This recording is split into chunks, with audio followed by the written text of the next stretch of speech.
बिस्मिल्लाहिर्रहमानिर्रहीम। अस्सलाम वालेकुम स्टूडेंट्स, मैं हूं वाजिद अली कंबो, आपका chemistry teacher. Student, second year chemistry में हम चैप्टर 8 इसको स्टडी कर रहे हैं और आज इस चैप्टर में हम 3 टॉपिक्स कवर करेंगे। हम यूजेस ऑफ इथाइन पढ़ेंगे, हम reactivity of alkane, alkene, alkyne पढ़ेंगे और फिर मैं आपको एक टॉपिक पढ़ाऊंगा, distinguish between ethane, ethene and ethyne.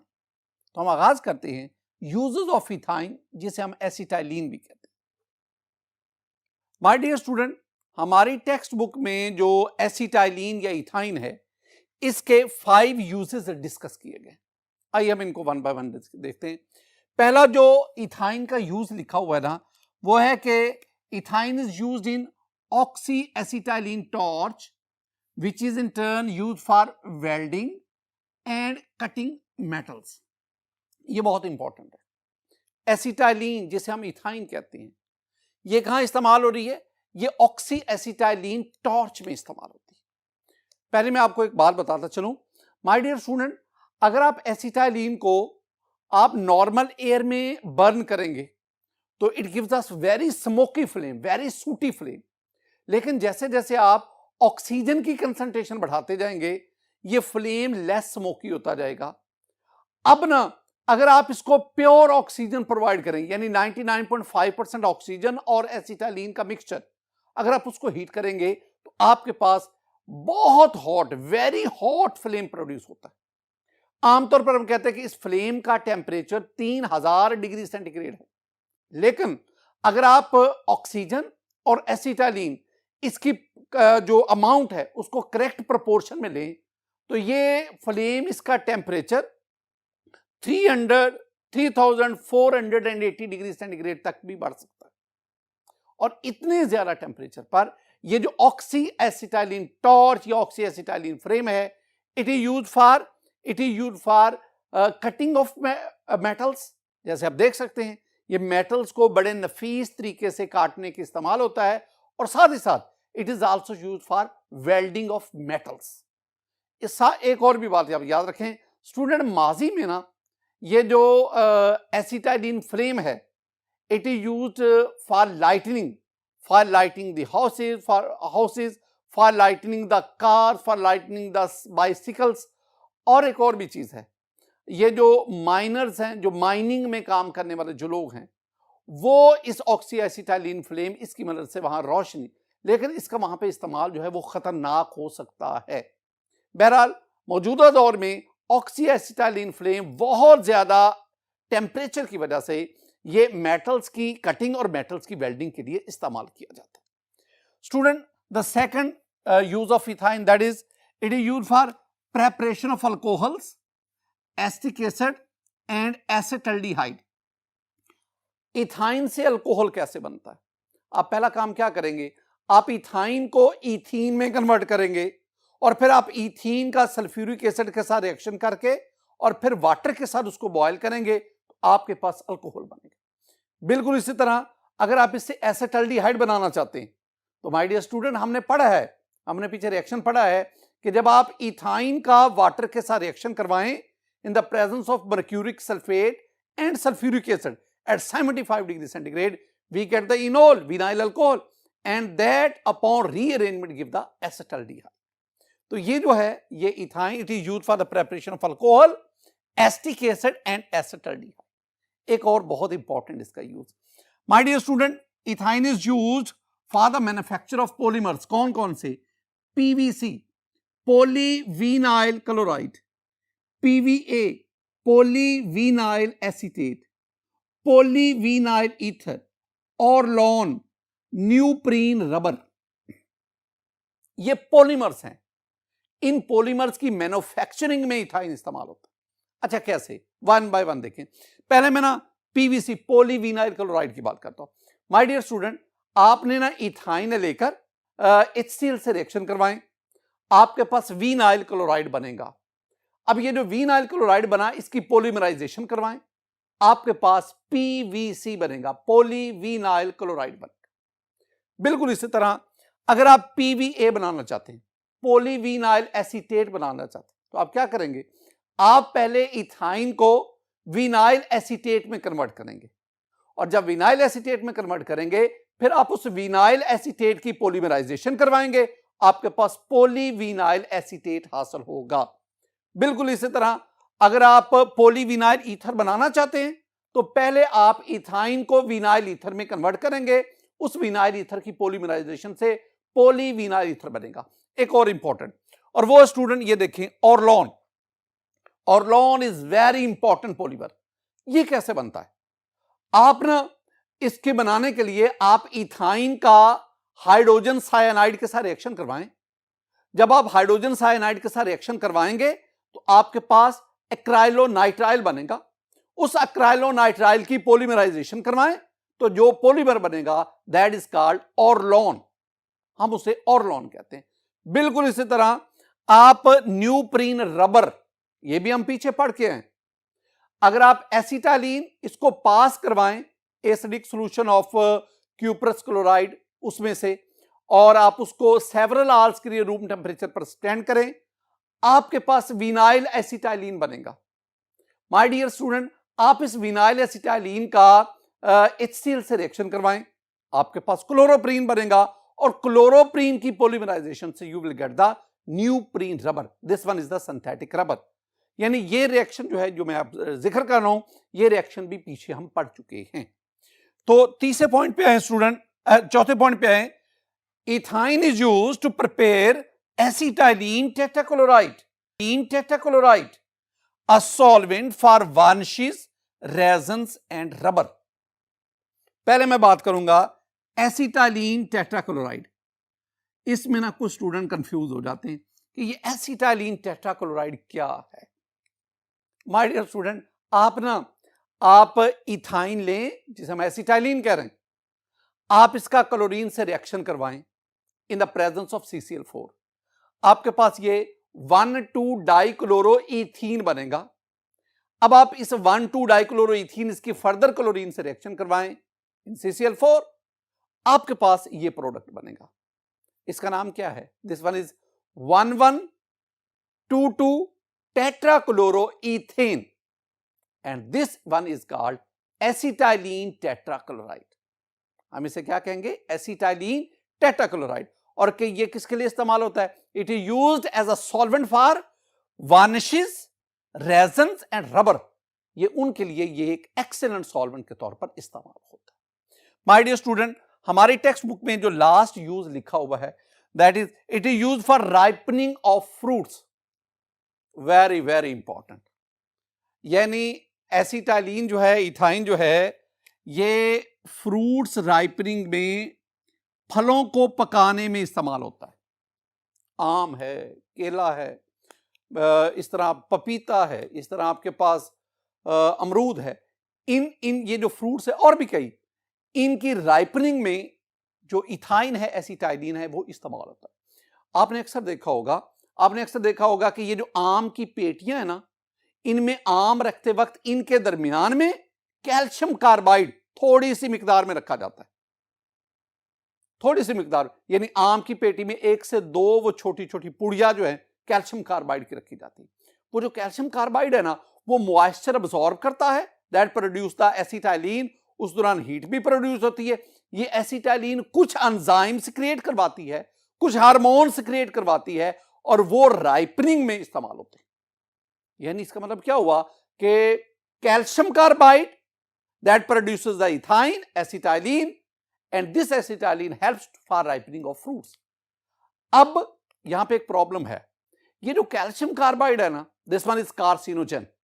ये कैंसर काज करता है, खासतौर पर ब्लड कैंसर, और ये यूरिन ब्लैडर कैंसर जो है ना, उसका बहुत बड़ा सबब ये कैल्शियम कार्बाइड है। और उसी कैल्शियम कार्बाइड से पके हुए जो फ्रूट्स हैं उनको हम इस्तेमाल करते हैं। इसका मतलब है ये कैल्शियम कार्बाइड यानी इथाइन से पके हुए जो फल हैं वो हमारी सेहत के लिए इंतहाई नुकसानदेह। इसके बरक्स जो नेचुरल राइपनिंग होती है, जो कुदरती तौर पर फल पकता है, उस फल पकने के दौरान एथिलीन गैस इस्तेमाल होती है।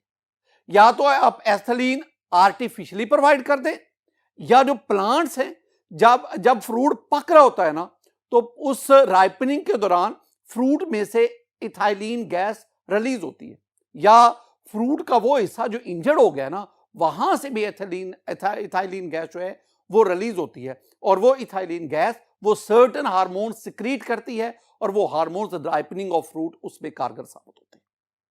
अब दो तरह के आपके पास फल हैं, राइपन फ्रूट है, एक जिसे आपने कैल्शियम कार्बाइड एसिटाइलिन इससे पकाया, और दूसरा जिसे आपने नेचुरली उसकी राइपनिंग की। अब दोनों में बुनियादी फर्क क्या होता है? बज़ाहिर इनमें फर्क ये होता है कि कैल्शियम कार्बाइड यानी एसिटाइलिन से पका हुआ जो फल है वो पूरा नहीं पका होता, वो आधा कच्चा आधा पका होता है। लेकिन जो नेचुरली है या एथिलीन से जो फल आपने राइपनिंग करवाई है वो मुकम्मल तौर पर पका होता है। दूसरी बात, वो जो फल है जो आपने एसिटाइलिन से जिसकी राइपनिंग करवाई है वो कुछ वो खट्टा होगा, कुछ वो मीठा होगा, यानी उसका टेस्ट जो है वो यूनिफॉर्म नहीं होगा। लेकिन जो दूसरा है जो आपने नेचुरली राइपनिंग जिसकी हुई है वो उसका टेस्ट यूनिफॉर्म होगा, वो बिल्कुल मिठास के लिहाज से वो उससे कहीं बेहतर होगा। अच्छा, अगर आप ये देखना चाहें कि कैसे हमें पता चलेगा कि ये वाला जो फ्रूट है ये एसिटाइलिन से राइपन है, ये जो है ये नेचुरली राइपन है, बड़ा आसान सा तरीका है। आप ना फ्रूट्स लेकर आप उसको पानी में डालें, जो फ्रूट पानी के ऊपर फ्लोट करेगा वो कार्बाइड से, कैल्शियम कार्बाइड यानी एसिटाइलिन से राइपन है, और वो फ्रूट जो पानी में डूब जाएगा वो नेचुरली राइपन है। एक और भी तरीका है, आप उस फ्रूट के करीब ना जलती हुई मैच स्टिक ले जाएं, अगर उसको आग लगनी शुरू हो जाए तो उसका मतलब है that is ripen by calcium carbide. आप अवॉइड करें, बल्कि ये बैन है जो है ना कि कैल्शियम कार्बाइड के इस्तेमाल से फल पकाना बैन है, और इसको आप इस्तेमाल भी ना करें बीमारियों से बचने के लिए। माय डियर स्टूडेंट, ये हमने 5 यूजेस पढ़े थे जो हमारी टेक्स्ट बुक में इथाइन से रेलेवेंट है। ये जो क्वेश्चन, ये शॉर्ट आंसर क्वेश्चन के तौर पर एग्जाम में पूछा जाता है, या ये आपसे इसमें कोई ना कोई चीज जो है वो एमसीक्यू के तौर पर भी पूछी जा सकती है। हम दूसरे टॉपिक की तरफ आते हैं। माय डियर स्टूडेंट, दूसरा जो आज का टॉपिक है that is the comparison of reactivities of alkane, alkyne and alkyne. तीनों की रिएक्टिविटीज, जब मैंने इन टॉपिक्स को पढ़ाया था तो मैंने हर एक की इंडिविजुअल रिएक्टिविटी उसको डिस्कस किया था। आज तीनों की रिएक्टिविटीज को कंपेयर करते हैं। मैं कंपैरिजन दो तरह से करवाऊंगा, एक इन एलिफेटिक हाइड्रोकार्बन का इलेक्ट्रोफिलिक रिएजेंट के साथ रिएक्शन, और फिर इन्हीं एलिफेटिक हाइड्रोकार्बन का मैं न्यूक्लियोफिलिक रिएजेंट के साथ रिएक्शन, उसको मैं डिस्कस करता हूं। पहले मैं डिस्कस करूंगा reactions of these hydrocarbon with electrophilic reagent. Electrophilic reagent से मेरी मुराद जो है ना माय डियर स्टूडेंट, इलेक्ट्रोफिलिक से मेरी मुराद HX है, इससे X2 है, इससे मेरी मुराद HOH है, इससे मेरी मुराद HOX है, इससे मेरी मुराद NH3 है। All these are electrophilic reagent. इनके साथ अल्केन, अल्कीन, अल्काइन का रिएक्शन। पहली बात ना, आप जनरल रिएक्टिविटी ऑर्डर देख लें। General reactivity order when aliphatic hydrocarbon react with electrophilic reagents, इनके साथ रिएक्टिविटी ऑर्डर क्या है? Alkenes are more reactive than alkynes which are more reactive than alkenes, यानी अल्कीन ज्यादा रिएक्टिव हैं और अल्कीन्स इनमें लीस्ट रिएक्टिव है। पहले मैं अल्केन की बात करता हूं कि अल्केन क्यों लीस्ट रिएक्टिव, रीजन क्या? वेरी सिंपल, जो हमने पीछे डिस्कस भी किया। दो बातें स्टूडेंट, अल्केन्स में दो तरह के बॉन्ड्स, उनसे हमारा वास्ता पड़ता है। एक आपके पास कार्बन कार्बन बॉन्ड, एक कार्बन हाइड्रोजन बॉन्ड।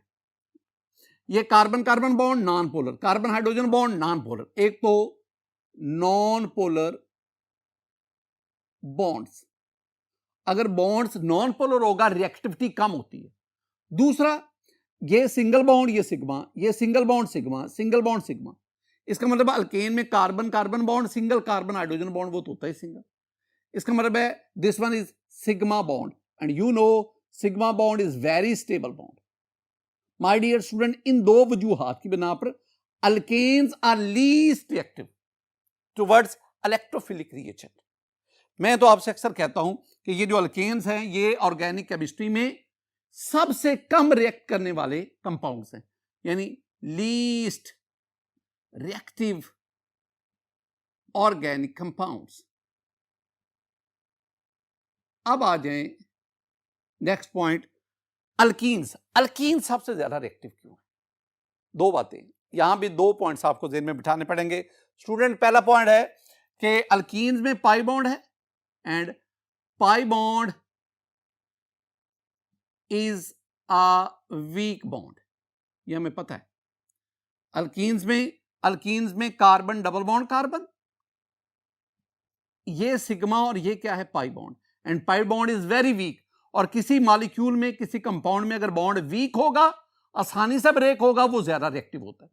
दूसरी बात, दूसरा जो आपने पॉइंट जेहन में रखना है कि पाई इलेक्ट्रॉन्स यानी पाई बॉन्ड में जो पाई इलेक्ट्रॉन्स हैं, pi electrons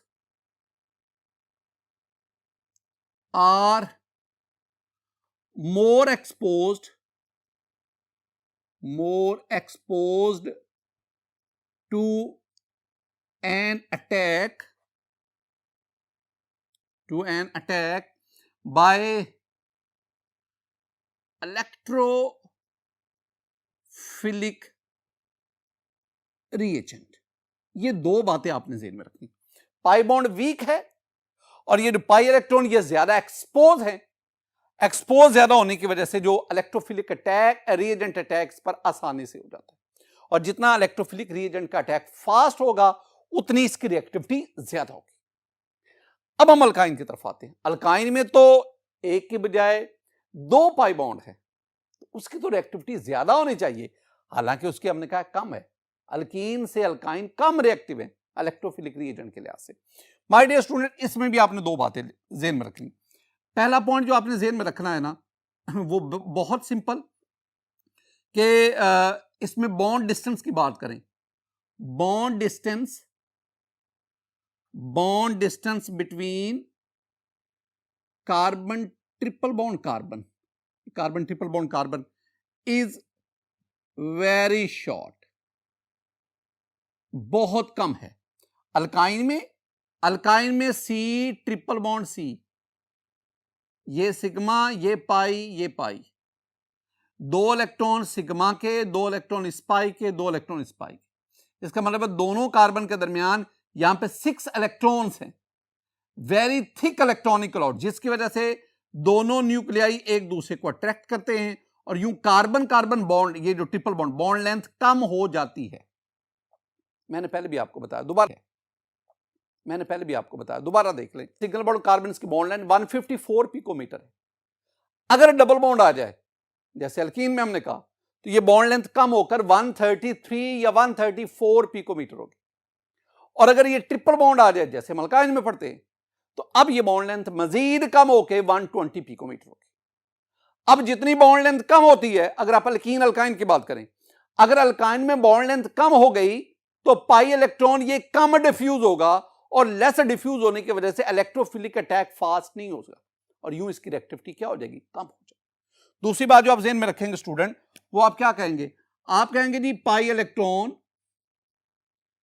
pi electrons are less diffused mean फैले हुए, ये कम, pi electrons are less diffused and are not available to be attacked by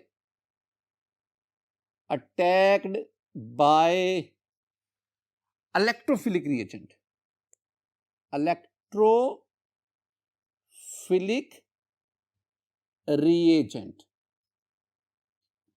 ये वजूहात हैं, ये रीजंस हैं जो आपने लिखनी है। अब हम बढ़ते हैं इलेक्ट्रोफिलिक रिएजेंट की बजाय न्यूक्लियोफिलिक रिएजेंट की बात करते हैं। स्टूडेंट, न्यूक्लियोफिलिक रिएजेंट के साथ आप अल्कीन अल्काइन की बात सिर्फ दोनों की करें। अगर मैं ऑर्डर लिखूं, the order of reactivity, that is alkynes they are more reactive than alkenes. अब जरा फर्क देखना, अगर आप इलेक्ट्रोफिलिक रिएजेंट की बात करें तो इसमें alkenes are more reactive than alkyne, लेकिन अगर आप न्यूक्लियोफिलिक रिएजेंट की बात करें इसमें अल्काइंस आर। अब न्यूक्लियोफिलिक रिएजेंट कौन कौन से, माय डियर स्टूडेंट, आपके पास जो न्यूक्लियोफिलिक रिएजेंट है ना, वो एक तो आपके पास है ये NH2 माइनस, दूसरा आपके पास है OR माइनस, एल्कोक्सी, इस तरह और भी कई न्यूक्लियोफिलिक रिएजेंट वो आप पढ़ते हैं। अब न्यूक्लियोफिलिक रिएजेंट जब अटैक करेगा तो उसका अल्काइन के साथ रिएक्शन फास्ट होगा और अल्कीन के साथ रिएक्शन उसका स्लो होगा। स्टूडेंट मैंने आपको समझाया था कि अगर आप एसिटाइलिन या वन अल्काइन, अगर आप इनका सोडामाइड या सोडियम अमाइड उससे रिएक्शन करवाएंगे तो आपके पास ये सोडियम एसिटाइलाइड या सोडियम अल्काइनाइड बनता है। लेकिन अगर आप इसी सोडियम अमाइड का अल्कीन के साथ रिएक्शन करवाएं तो रिएक्शन बहुत स्लो होगा, और अगर अल्कीन के साथ रिएक्शन करवाएं तो ना होने के बराबर। तो इसका मतलब है कि ये जो सोडामाइड है, जो सोडियम अमाइड है, इसमें जो NH2- है, अमाइड आइन है, उसका वो अमाइड आइन NH2 नेगेटिव वो एक न्यूक्लियोफाइल है, उसका अल्काइन के साथ रिएक्शन फास्ट होगा, अल्कीन के साथ बहुत स्लो, लाखों करोड़ों अरबों गुना स्लो, और अल्केन के साथ तो ना होने के बराबर। तो इसका मतलब क्या हुआ कि जो न्यूक्लियोफिलिक रिएजेंट है उसका अल्काइन के साथ रिएक्शन फास्ट होता है, पर्टिकुलरली जो आपके पास है terminal alkyne. My dear student, एक और सेंटेंस बहुत बहुत इंपॉर्टेंट क्या है? The catalytic hydrogenation of alkynes is faster than alkenes. यानी जब आप अल्काइन में हाइड्रोजन ऐड करते हैं in the presence of a catalyst, वो रिएक्शन फास्ट होता है, और अल्कीन में addition of hydrogen in the presence of catalyst वो रिएक्शन क्या होता है? स्लो होता है।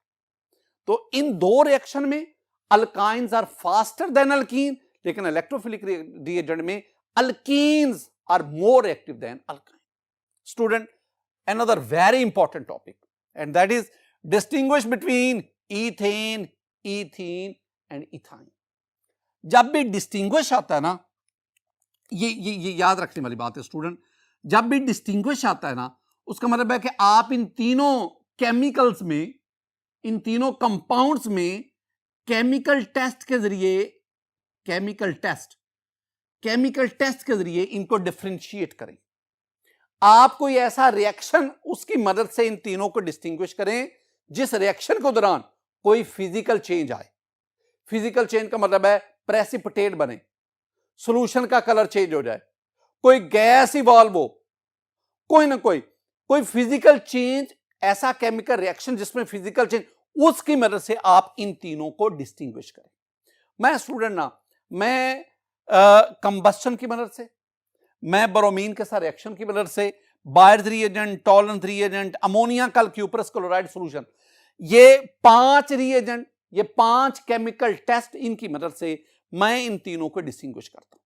एक टेबल, हम वो टेबल ही, आप अगर एग्जाम में ये क्वेश्चन आता है तो आप उस टेबल को बनाएंगे और अपने क्वेश्चन को आंसर करेंगे। मसलन पहली बार ना मैं कंबस्शन की करता हूं। माय डियर स्टूडेंट, आप ना इन तीनों को जलाएं और बर्निंग के दौरान फ्लेम उसको देखें। स्टूडेंट्स, ये जो इथेन है, जो अल्केन है, it burns with non luminous flame. अगर आप अल्कीन की बात करें, it burns with luminous flame. और अगर आप इथाइन की बात करें, एसिटाइलिन की बात करें, it burns with sooty flame, sooty कह लो या स्मोकी फ्लेम की बात याद रखना।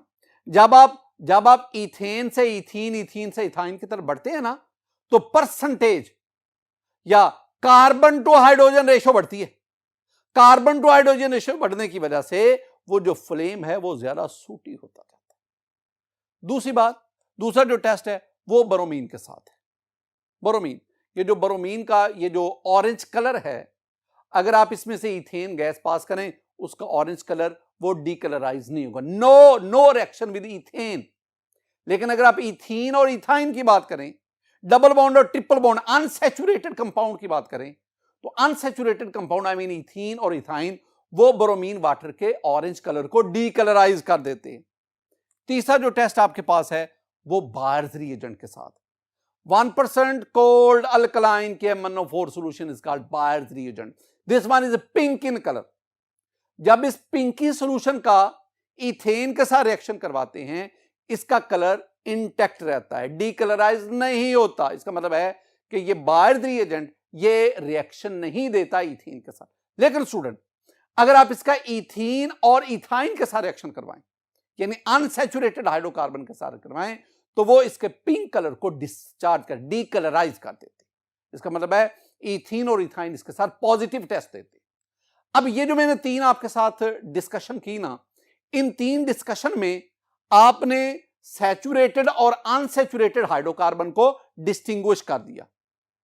अब आए, अब आपके पास ना अल्कीन और अल्काइन, इथीन और इथाइन, इनको कैसे डिस्टिंग्विश करेंगे? इसके लिए आपके पास 2 टेस्ट हैं। एक, आप इनका ना टॉलरेंस रिएजेंट के साथ रिएक्शन करवाएं। What is tolerance reagent? Tolerance reagent is ammonia silver nitrate solution. This one is colourless. अगर आप इथीन का इससे रिएक्शन करवाएं, नो रिएक्शन। अगर आप इथाइन का रिएक्शन करवाएं, you will gate white precipitate. तो हम क्या कहेंगे, आप इसके, ये जो इथेन है वो तो रिएक्शन देगा ही नहीं, इथेन इसके साथ रिएक्शन नहीं देगा, इथीन इसके साथ रिएक्शन नहीं देगा, हां इथाइन इसके साथ रिएक्शन कर देकर व्हाइट प्रेसिपिटेट बनाएगा। और उन व्हाइट प्रेसिपिटेट को हमने क्या कहा था? They are di silver acetylide. Student बिल्कुल इसी तरह आप ना ये एक और सॉल्यूशन ले लें। This one is ammoniacal cuprous chloride solution. This one is also the colourless. अब आप इस ammoniacal cuprous chloride solution, ethane से रिएक्शन, नो रिएक्शन, इथीन से रिएक्शन, नो रिएक्शन। अगर आप इथाइन से एसिटाइलिन से रिएक्शन करवाएंगे, you will get reddish brown precipitate, and the formation of these reddish brown precipitate shows that the compound is acetylene. My dear student, आज के इस lecture में हमने 3 चीजों को स्टडी किया। मैंने आपको यूजेस ऑफ इथाइन पढ़ाया, मैंने आपको रिएक्टिविटी ऑफ अल्कीन, अल्कीन और अल्काइन पढ़ाया, और लास्ट में हमने इथेन, इथीन, इथाइन, इन तीनों में डिस्टिंग्विश किया बाय केमिकल टेस्ट्स। मेरी दुआ है कि अल्लाह ताला आप पर अपना फजल फरमाए, अल्लाह ताला आप पर अपना करम फरमाए। अस्सलामु अलैकुम रहमतुल्लाह।